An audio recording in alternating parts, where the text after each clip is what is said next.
Realtree's Midwest Whitetail is brought to you by Hoyt, Heumann Tree Saws, Nikon, Ozonics, Redneck Blinds, RTP Outdoors, Spot Hog Releases, Wasp Archery, and Realtree. Well, here it is, July 2nd. It's like Christmas in July. I just got my Spot Hog releases in the mail. I had Chris over there at Spot Hog send me 3 different ones. I wanted to shoot these and kind of play around with them, see which one I like the best, well before season gets underway here. I've heard a lot about the Keaton, so I definitely want to shoot that one. I've heard a lot of good things about it. Obviously it's good for people to pull more weight because it's got it's kind of like a T-handle and a wrist strap combined. So I want to shoot that for sure. I had him send me a T-handle. This is a Saturday night special, it's called. The T-handle release. I tend to shoot those probably the most accurate. If I'm shooting tournaments or something like I used to back in the day, I'd shoot a T-handle. But just for all around hunting, I don't know. We'll just have to play around with it and see what I think with that versus these other 2 wrist strap. In the past, I've always hunted with a wrist strap style. But I've been tinkering around. I want to shoot a T-handle just to see. I might switch over to hunting with that. And the third choice, here's the Wise Guy, which is typically the style that I would shoot for hunting. I've shot something like that for years. So we'll shoot all 3 of these and we'll decide on one to go into the hunting season with. For the project today, we're going to be clearing out a road. We're going to do a map segment. Somebody in the YouTube blog or on the comment section wanted to see some more map setups, entry and exit and that kind of thing. So we're going to do that real quick and then we'll go start working on that road for access. Alright, so today we're going to build an access road back to this blind. We've got a blind sitting right on top of this ridge right here. And the plan is to put food all around it. We've got corn planted in there right now and we'll probably do a green source as well. But there's a gate right here we plan on parking at. And all this, like from this half south, all this has got livestock in it, horses, cows, and whatever. There's a house right here, so don't expect to have deer in that most of the time. So this is going to work out perfect. Deer aren't going to think anything of a little disturbance here, car parking in that area. We'll park right there and open up the fence. We're going to come through here, and then we'll have to decide. This is all cedars through here, so we'll have to decide, you know, if we want to pop through this area right here, looks open, and then come through a little shorter section, or come through cedars through here. We'll just have to look at it when we get in there. But I love this for access. So we're going to come in from the west, so any east wind will be pretty good on this. So anything straight out of the east is that way. If we get a northeast wind, that's great because this is all livestock and the house back here. Northeast be okay also. I don't really like southeast so much because there could be deer back in here, but you could hunt it. It wouldn't be a terrible wind, but they could get downwind of you more so. Most of the movement's going to be out here. These are ridge tops. You know, the general movements out of these into these food sources. And then we got rain moving in again in the evenings, and then they generally will just keep moving out this direction. This is just a kind of a destination feeding area, just a big crop field out here that they'll move out into at night. Of course, do the reverse in the morning.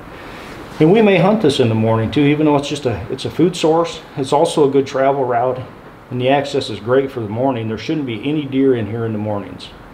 And so it's just great access to pop back in here. We're going to take the excavator back and just pop some of these trees out, push them over or whatever, so we can just walk straight back in there. We could catch any of the 3 bucks we're after here. Picket fence buck, he runs, this is a fringe of his core area. He kind of runs like this. Page's muzzbuck, he'll use this area as well. He tends to run a little more to the north. He's kind of like this, up to the north. And then the Captain Jack buck, he'll also use this area. 3 years ago, actually, he used this area the most. He shifted a little more to the south, but he'll get up into here, and then he goes southwest from there. So he runs kind of an oval shaped deal like that. So I feel like any given day we could catch any of those 3 bucks right there. So So should be a fun one to sit. Well, let's go get started on it.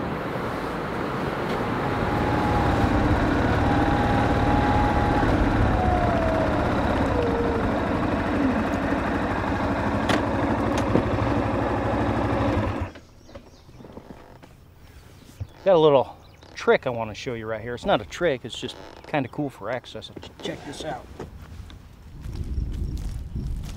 So we've got a strip that's 24 rows wide right here, and it goes clear down to the redneck blind.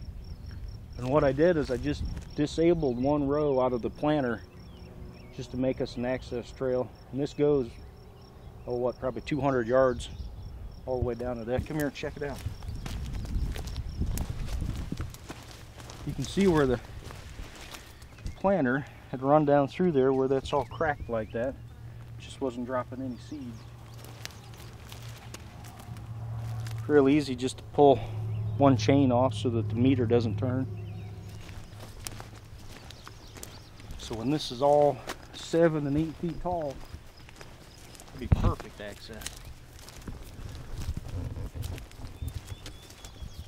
That's the trick to these feeding areas, is getting into them isn't trouble, but getting back out of there without bumping deer. So right here's about as good as you can get.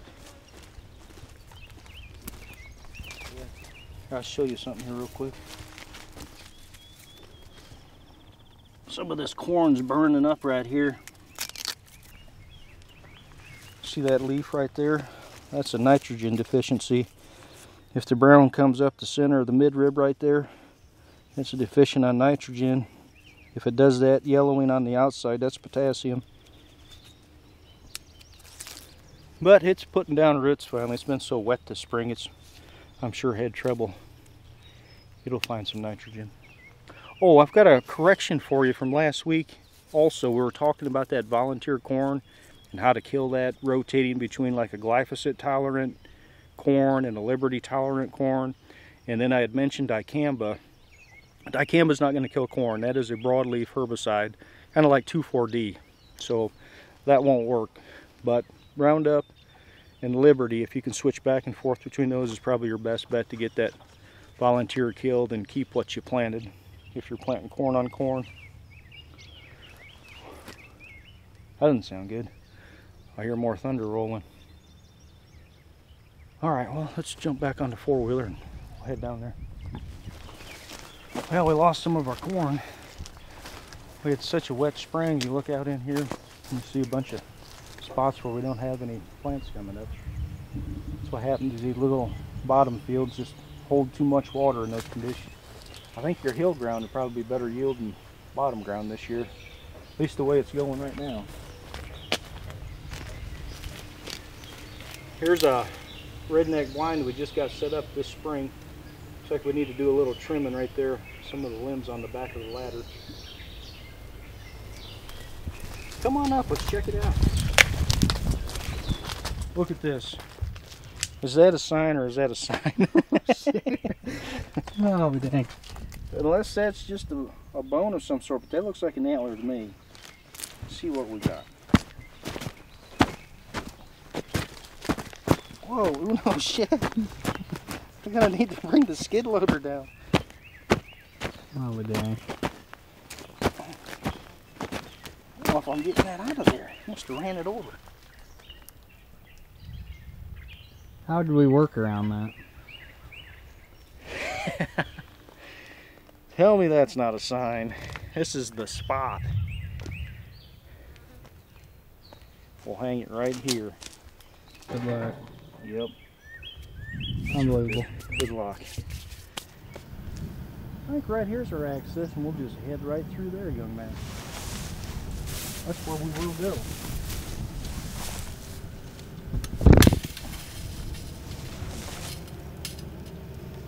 Quit kidding, these babies cut. That's superhuman hand strength.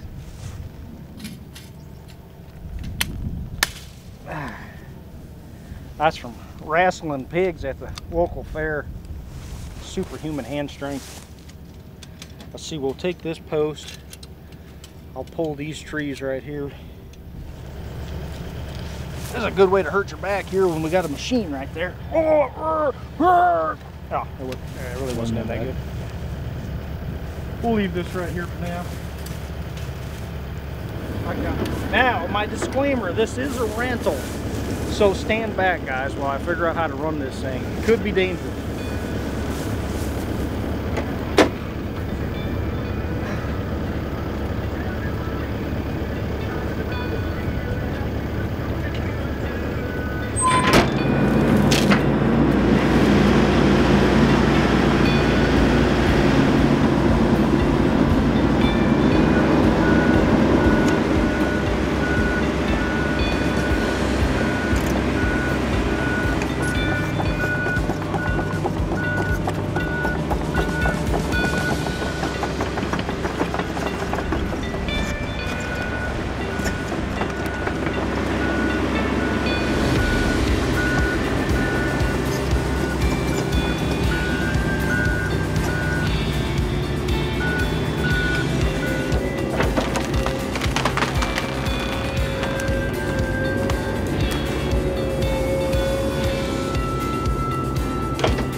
Oh my gosh, that was even painful for me to watch.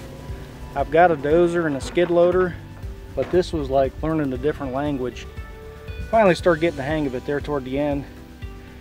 We've got a nice little road through there. We can pop right out, top of this ridge like we wanted. You know, and it's cedars on both sides of it, so they'll never see you coming unless they're right here, you know, right where you pop out. So let's check out the corn as long as we're here.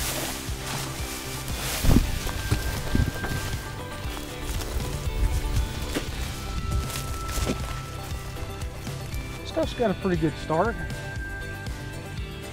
This will be an awesome little plot right here. You'll be able to see both sides of this ridge, no problem. Gosh, it's beautiful. We just got to figure out where we want to put some green stuff at. Probably autumn quick plot in this area. This is going to be a productive little spot, I bet you. Well, we'll work our way back out. There's a couple of holes we got to fill, and then we just got to fix some fence and we're done. So we'll see you next week.